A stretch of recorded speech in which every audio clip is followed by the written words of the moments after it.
Hey friends, happy Wednesday. Thank you for joining us again. Another episode of Blockchain Brunch. Happy to have you all here. Emily will be joining us in a moment here, and I had some internet issues. So it's that kind of day, but happy to be with you all and to be able to share this space with you and answer some questions that you have. So as we have folks trickle in, I'll give it a few minutes, but first and foremost, just want to let you know this is a safe space. There are no stupid questions. This is our time that we're able to share with our community and to be able to talk a little bit about job trends, what's going on in the market, what we're seeing, different insights, and ways that you can help become more marketable. And if you're looking for a role, talk about some tips and tricks to make that process a little bit easier. So, welcome, folks. Welcome, folks. I would love to see some questions here and take it from there. So I'll just give a moment for everyone to trickle in. And I know that Emily will be jumping in here as well too. So thanks, folks.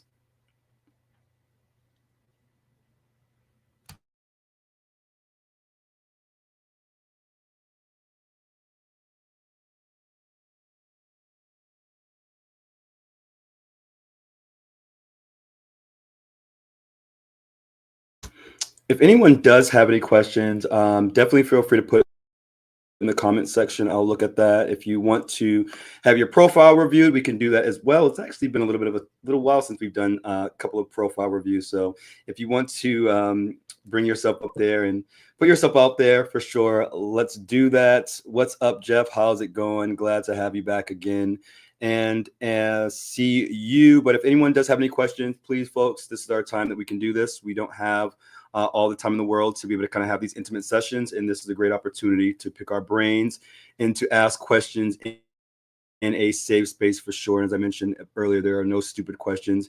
If you're thinking it, most likely someone else is. If there are some job seekers out there, let's get some likes, let's get some comments, let's get some questions in the session here.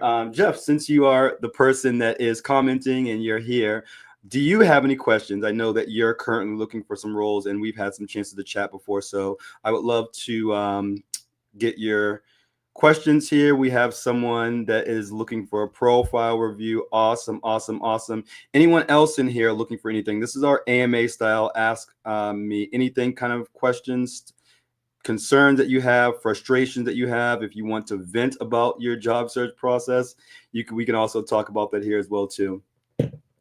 All right, sweet. Sounds good. So Rudy Martinez, let's see here. Profile review here. All right, wonderful. Let's see if I can get you up on LinkedIn and actually get that reviewed.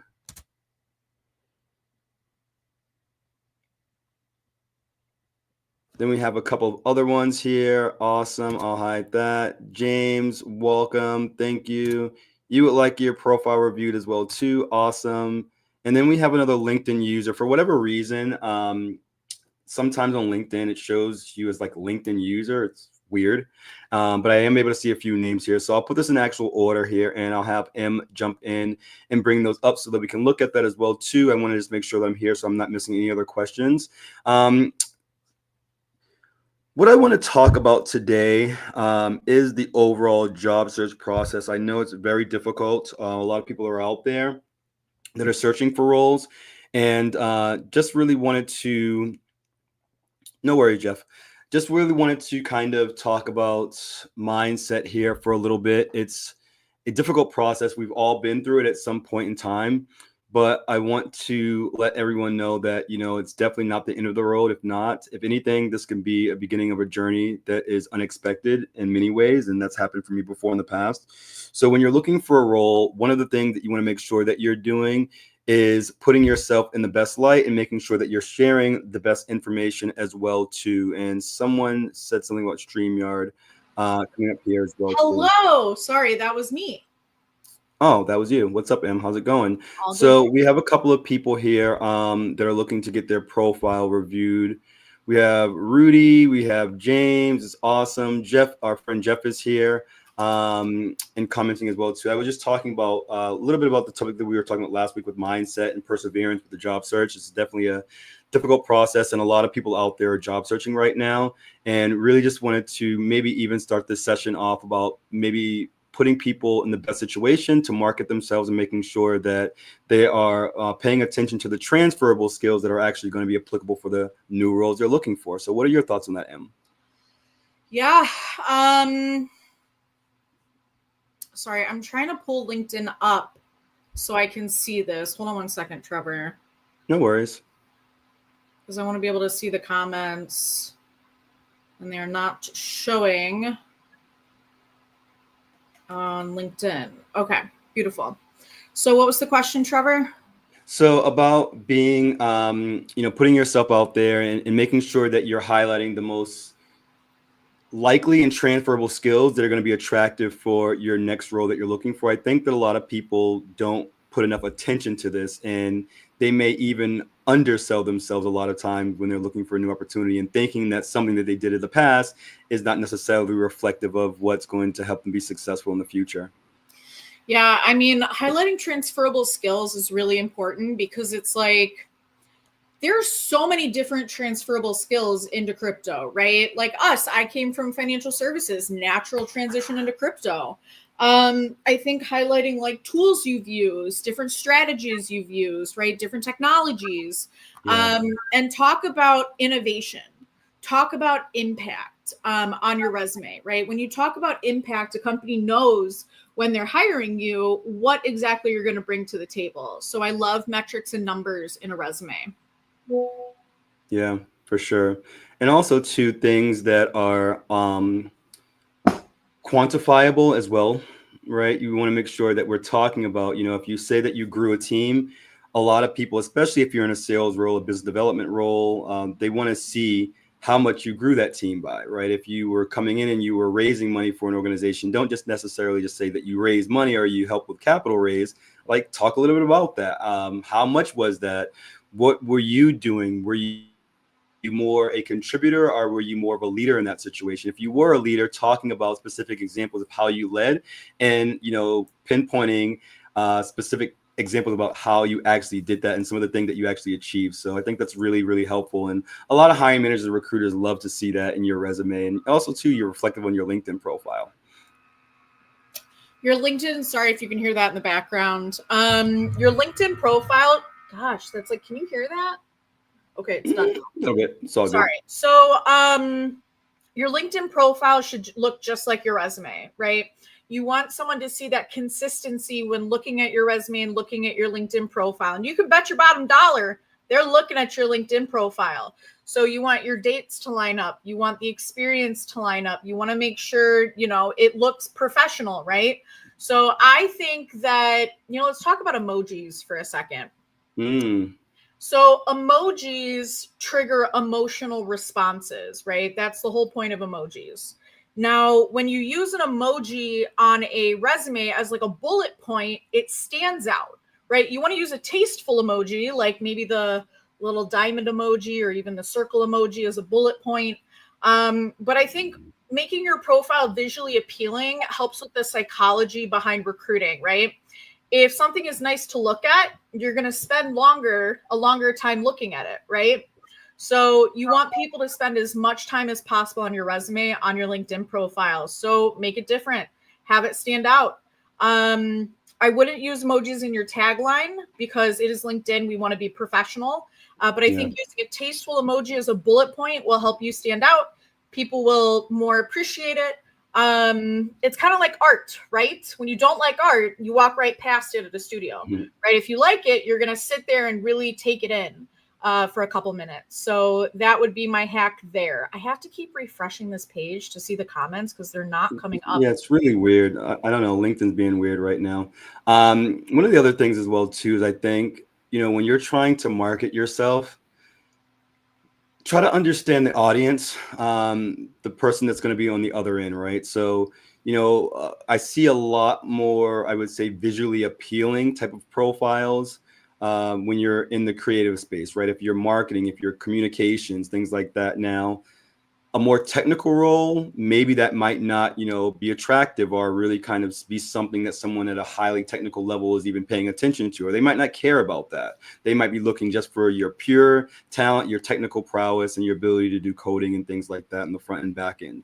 Also, too, right, if you're trying to appeal to maybe a financial institution, the Black Rocks of the world, like the JP Morgans and things like that, that might not be the best method of trying to get attracted to them. It could probably be more so just like an understanding of the business or some of the things that you're mentioning that really, really line up with their company vision and what they're trying to achieve as well, too. So, I mean, I think it's really important to, make yourself different, but also to pay attention to the audience. And also, I would say look at some of the other people that have been successful in the industry and in that maybe a similar role or an adjacent type of role to see like, okay, what are some things that other people are talking about? Maybe there's a particular type of lingo that's our like insider lingo for a particular industry or a subsection of an industry that will like indicate to the other person, like you're in the know, you know what you're talking about, or you're like part of the club, Got to be part of the club. You got to be knowledgeable. You know what I mean? People can sniff that out a mile away. Mm-hmm. Mm-hmm. I think the vibes are a little bit down. I'm a little tired. It's been a long week. We've got a ton of job openings right now. We've closed a ton of jobs. We've got like 5 or 6 positions in final round interviews. So your girl is tired. Your girl is tired. We've been busting a move here. One of the things that I think, the crypto recruiters are so grateful for is being your go-to firm, right? Yeah. Questions about hiring, questions about your job search. We're very honored to be your choice because you're choosing to reach out to us. So we do our best to respond to every message that comes our way. That takes a lot of time. And I just wanted to mention really quickly, there's a connection request limit on LinkedIn. So you can only have 30,000 connections, and I'm at 21,000. So I have to be very thoughtful with who I connect with. Which is why I love LinkedIn comments, right? They're public. You can talk to anybody through a LinkedIn comment, right? If you have LinkedIn Premium, you can send a free in-mail instead of a connection request, right? So there's a lot of ways to get a hold of people, even if you're not connected with them. So I just wanted to say, please don't take it personally. We have to be very strategic with our network, but we still want to help. So that's why we host these events, right? To bring value to you guys. We do have a comment from Nina. Nina says, what is your advice for candidates who do not have experience in crypto? Look at this. It's like covering my whole face. But have a lot of experience in transferable skills, but want to move into the crypto industry. Unfortunately, in my current market conditions, experienced candidates even do not get a chance to have conversations where they can show themselves and what they are exploring the table as employers are looking for the exact same background. All right, so let's unpack this. Number one, we talked a little bit about oh my God, transferable skills a little bit earlier in the show. It is a show, isn't it, Trevor? It is. This is a show. So you really want to build your network. That is the biggest advice that I can give to you is if you don't have the skills, you need a mentor. You need someone that believes in you. You need someone to vouch for you. And that's where recruiters come into play, right? We can advocate for our candidates. I can go out to my hiring managers and say, hey, you got to meet Nina. She's great. So I think that's something that, recruiters really bring a lot of value to, but recruiters can also hurt you, right? If you're not the perfect fit for my client, they're not going to want to move forward. And then unfortunately, I've got ownership over your application for a year. So if there's a different job that's a better fit and they're not using me and you apply internally, it ruins your chances of getting the job. Sorry, there's a noise outside and it sounded like my garage door was opening, but I think it's a leaf blower. Okay. Sorry. So market conditions are very tough right now. I'm not going to disagree with you. Hi, Torsten. And I think that right now is a very difficult time to get a job. So I've been talking to a lot of people that are very unhappy in their work. And I've had 3 people this week, and it's only Wednesday, say they wanted to quit and will take their time in finding a new position. And I will tell you guys, it is always easier to find a job when you have a job, right? There's no questions in someone's mind as to why you're unemployed. So even if you're like incredibly unhappy, Just wait until the right thing comes, because you don't want to be unemployed, because it doesn't look good on your resume. So I will tell you that candidates that are very experienced in crypto, they're getting a lot of traction right now. I've got candidates that are interviewing 5-6 places, and companies get the pick of the litter, right? I think that's one of the things that we're working through with our clients, is they're being so selective. It has to be perfect all the way around. And I think some crypto companies forget about growth opportunities, right? If you hire someone that maybe is a little bit less experienced and let them grow with the company, one, you're going to have more loyalty, right? Because that person's going to be growing with you, learning with you. And two, you get to grow with somebody. You know what I mean? You're saving money on a lower base salary. So I'm a big believer in giving people opportunities. But I have learned not everybody takes advantage of those opportunities. So, and I think that's something that's starting to really go around, right? People are hiring the younger generation, giving them opportunities. And Gen Z is one of the first generations to be fired so quickly. There's a lot of turnover with that generation right now. So I think, people are still willing to give opportunities, but you have to show that you're going to take advantage of it. So it's very tough right now, which is why we try to create uplifting content. If you saw my most recent post, I hope it made you laugh. But it is a very difficult time, and companies are being very selective, and they can pretty much pick whoever they want. But companies are also,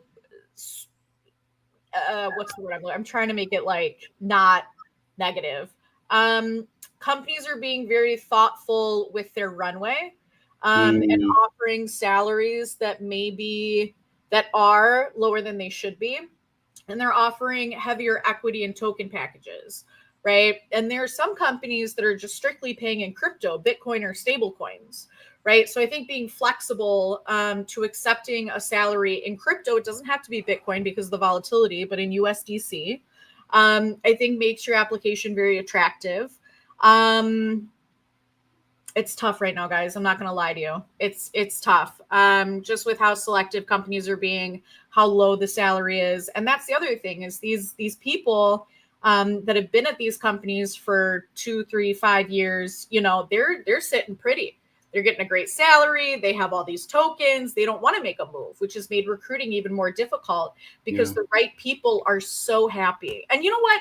I love it when people tell me no. And I know that sounds crazy, but I love to know when people are happy at their jobs, because one, that takes work off my plate, right? I don't need to make sure I make one more person happy. And two, it's great. It's rare. It's rare. I talk to, on the phone, 12 to 24 people a day. I would say 11 out of those 12 are unhappy in their position, which is why we're having a conversation. And I would say that 12th person is just casually looking. They're happy where they're at, but they're open to exploring. But, for me, just like a side note as a recruiter, it's hard for me to talk to these 12 to 24 people every day and hear these stories, these toxic cultures, salary cuts, layoffs.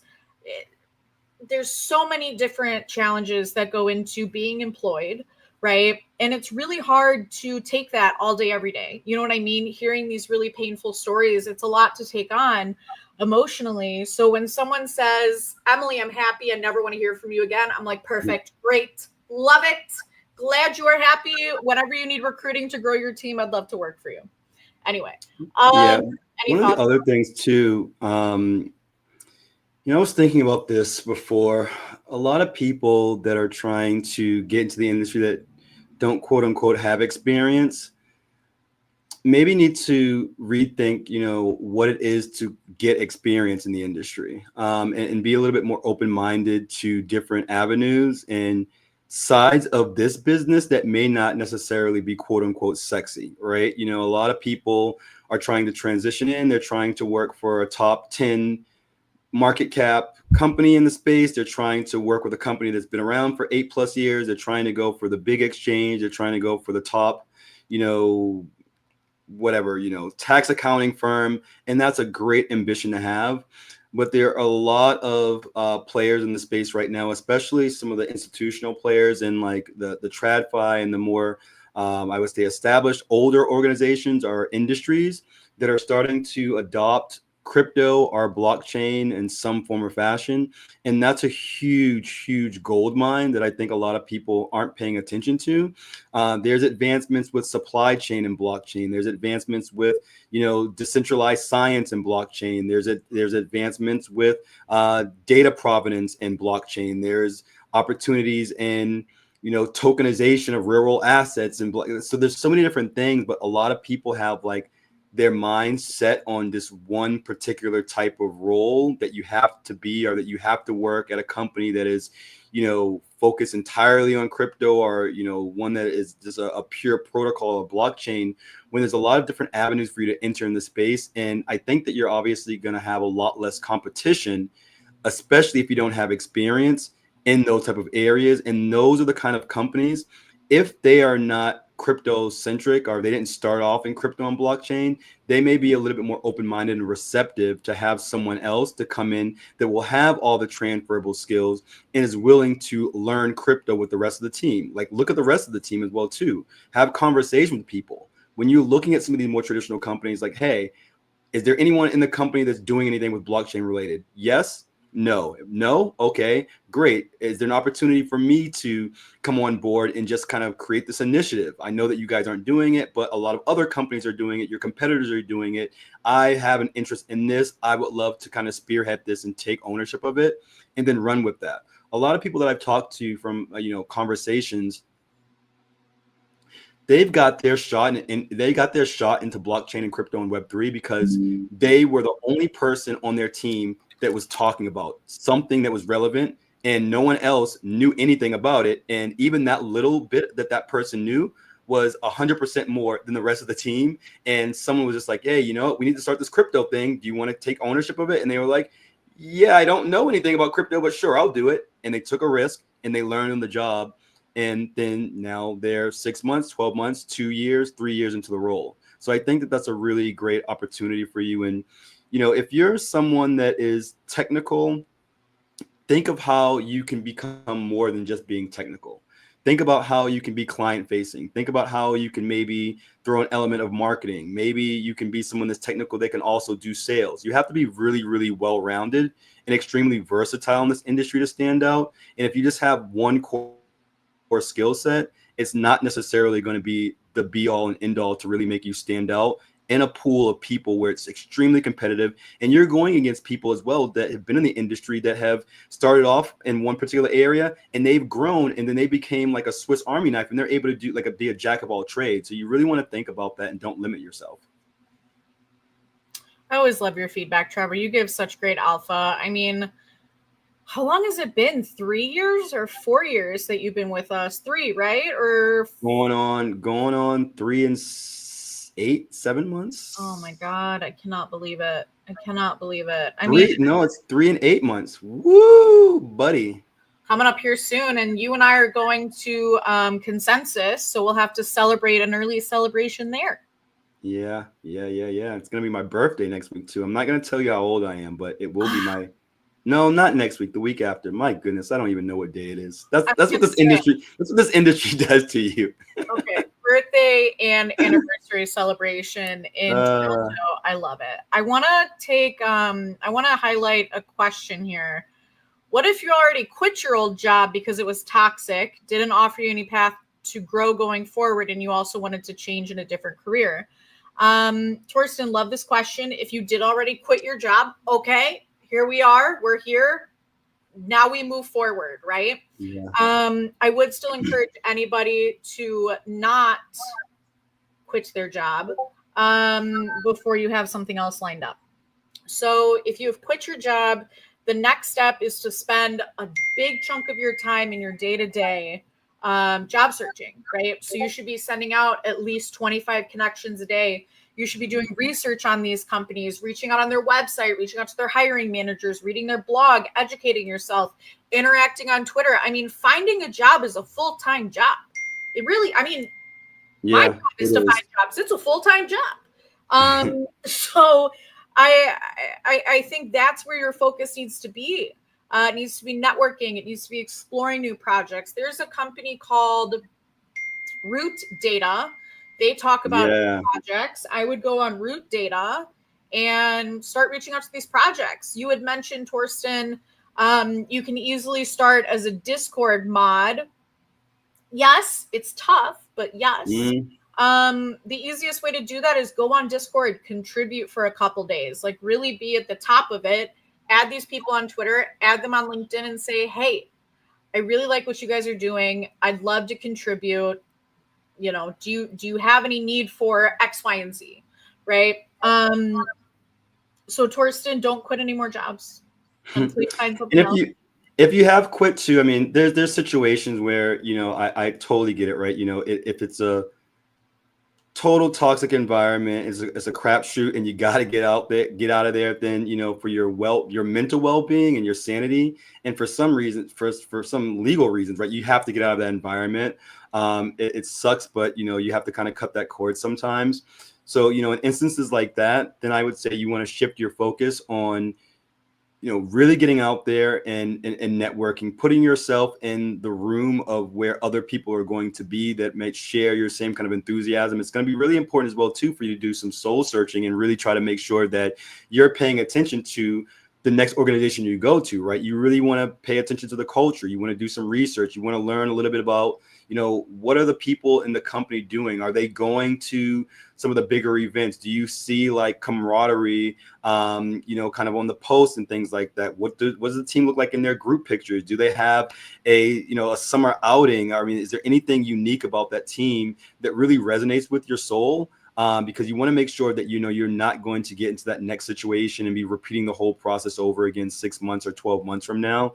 So it's really, really important for you to do your due diligence, and by having conversation with people, organic conversations. And one of the things too, when it comes to getting a foot in the door into this industry, I think that we have to think about, right, like, how are we going to offer something to a potential employer where it's going to be almost impossible for them to say no? Now, you have to take some kind of give and take with that.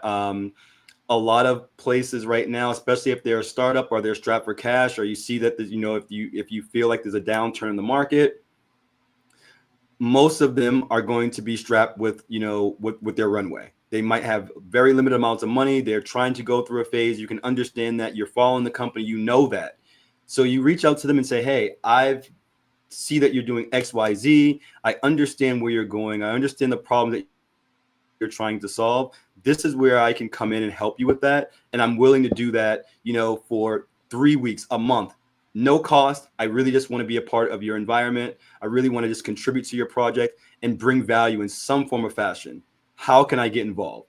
You don't have to contribute a 40 hours of your week when you're starting off like that. It could be an hour, it could be 2 hours, it could be 5, any way that you're doing that. So that's going to be really hard for someone to say no. And especially if you are reaching out to someone that's maybe on a similar level to where you want to be, or maybe someone that might work in the potential department that you want to work in. I think that that's a really great way to bring value as well, too. So think outside of the box and always be trying to do things that other people wouldn't commonly do.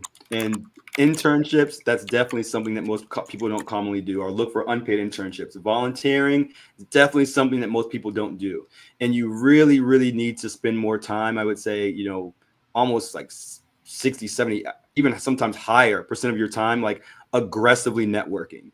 And that doesn't mean, just reaching out to people online. That means reaching out to people in person.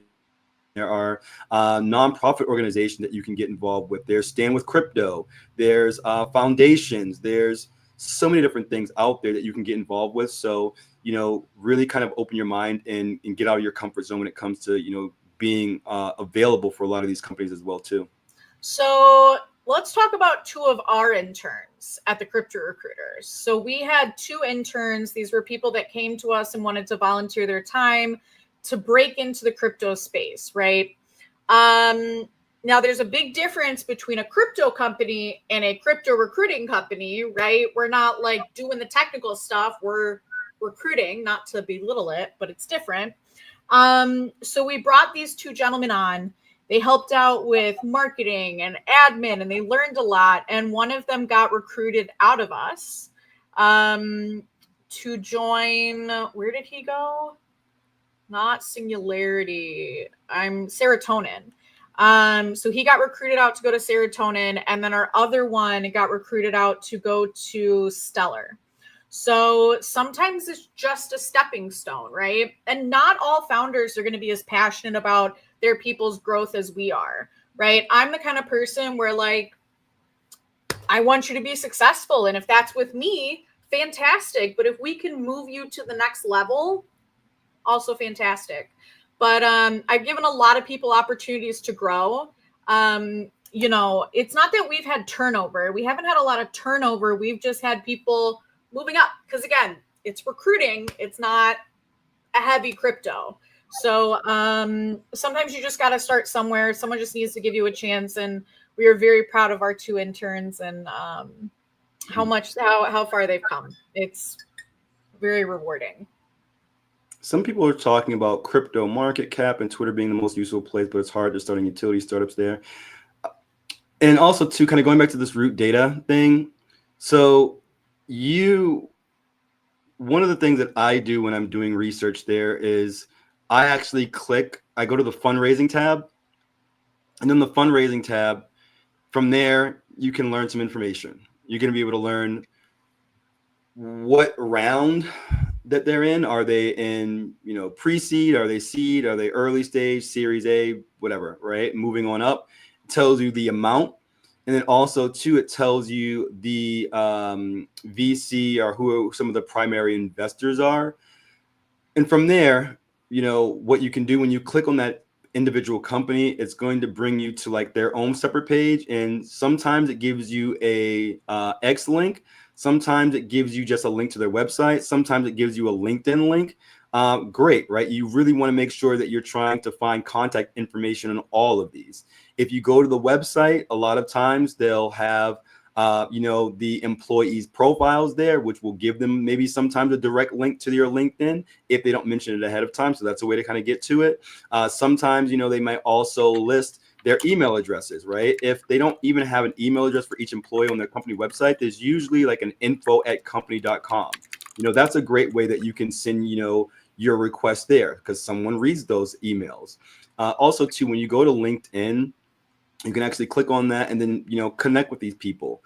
You may not be able to connect with them at first, but you want to get on their attention. You may put a very thoughtful comment on their post. You may share something else about what's going on really cool with the company. You could actually, let's say that you're trying to get into communications or marketing, it would be really great if there was a up and coming company that was getting out there, they're going through their funding round, and then you were to create like a very thoughtful piece about, some of the great things that this company is doing, some of the contributions that they're bringing, highlight the founders, where they're at, some of the great companies they're investing in. And this just shows how knowledgeable you are. And it's kind of like your preview of like what you would be able to do if you were in this quote unquote dream role working for that company. And then you can tag the people and give them props and just say, hey, you know what? I'm not working here. I have no affiliation with this organization, but I just think they're doing great, awesome stuff. I would love for my other people in my community to also know about what they're doing. Please learn about this company. If you're interested in them, reach out to them, drop their links, like make it more about them and less about you, and just put it out there. And one that may get, attention from someone internally in the company. It doesn't always work. They may not love what you've done, but you took a chance. And you're a lot closer to getting to a yes than you are to, being on the no if you don't even try. So I think that like that's just kind of a out of the box idea or a way that you can probably even put yourself out there. And then that's working twofold on is increasing your knowledge. You appear to be more knowledgeable and you're tapped in and aware of what's going on in the space. And then other people are going to start to see you. And you really want to make sure that like you're almost kind of flooding the market with you as your brand when you're trying to find a job, especially if you don't have experience. You want to start coming up on the algorithm and popping up on other people that are really important players in the space. You want to start popping up on their profile, and they're going to be like, why did I see this John guy? He wrote a piece the other day. John did this. John's commenting this. Everyone's liking John's post. And you're going to start to get on the radar of people, and maybe people that ignored you at first, they're going to start to see you. And if anything, it's going to show them that you're more persistent, right? A lot of people, 99% of the people in this industry that try to get in the industry, they quit way too early. way too early. I've had people that like, I applied to 100 jobs and I didn't hear back from the recruiters once, and I think I'm gonna quit on crypto. It's like, man, like that's a week's worth of work. Like that could be a day's worth of work, right? So I think that people quit way too fast, and you have to continuously put yourself out there. A lot of times in sales, you don't get the yes until sometimes the seventh, eighth, ninth, 10th or outreach. I mean, sometimes I've reached out to people, I don't even lost count of how many times. And it's not necessarily that like it was a no entirely. It could have been timing issue. It could have been that they're in a position. Think about this as well too, right? And I think that we don't do this enough, is that there's always a human on the other end of this. And you have no idea what someone could be going through. They could be having personal things going on in their life. They could be really unhappy at their role right now. So they're not responding to you because they probably don't want to work at the company themselves. There's all these different scenarios that people just don't think about because you're going into it and you're thinking about me, and you're not thinking about the other person on the other end, or actually how you're going to bring value or make their lives easier. You never want to give people extra work. You never want to give them extra things to do on top of their roles and responsibilities, especially in recruiting and talent acquisition and business development, or these hiring managers. They have a million things going on. So one, you have to be creative, you have to be thoughtful, and you have to give them value and make yourself worthwhile in every single interaction, no matter where it is, even if it's commenting on their posts, right? Just don't say, I see this a lot too, like there's jobs posted and people just put, I'm interested. Okay, you and 18,000 other people are interested. Yeah. Or I DM'd you, politely respond to my message. Like that's not, you got to do more than that. Like everyone's doing that. If you see everyone else doing it, stop it. Do something a little bit different and like start today with that. Trevor, always amazing insights. I'm getting pulled in a couple different directions. Do we have anything else we want to cover? I need to hop off. You're more than welcome to keep going, or we can wrap up. Yeah, let's wrap up. It's been a crazy week too, but it's awesome, guys. We look forward to connecting with you. We'll be back next week, right before we go to to consensus. I think you think, or it's yes. And next week we're actually having our friend Vincent Covera on. nice. He's going to show us some AI tools and screen share, different ways to find jobs, different ways to apply to jobs. So we're really excited to have Vince up tomorrow, or next Wednesday. Sorry. And then don't forget, guys, we've got, what else do we have? I have to look at my calendar. We got Bullish on. Bullish on, yes. Bullish on is tomorrow at 1 p.m. Central, 2 p.m. Eastern. We have our dear friend Gordon Meyer, the previous CMO of Cointelegraph, who's going to drop some alpha. Nice. And then Friday, we're supposed to have a Twitter space. So if you want to come up and actually chit chat, you're more than welcome to. I got to make sure that's scheduled. All right, guys. Yeah. Good to see you all. Friday, I got an episode of Jeff Schilling on as well too. We have Patrick from Galaxy, not Galaxy as in like the universe, but it's spelled Galaxe. And then we have someone on from Sonar X on Monday as well too. So really looking forward to these 2 episodes. Great guest, and it will be a great opportunity for you guys to learn about some up and coming companies that are doing some cool stuff, and maybe, who knows, make a connection and maybe get yourself in there one day. Guys, thank you all for coming. Thank you for your support. We hope this was helpful. Yeah, sorry, we're both tired, but we're here to push for you. So we'll see you next week, and we'll see you later this week. Bye, everybody. Bye, guys.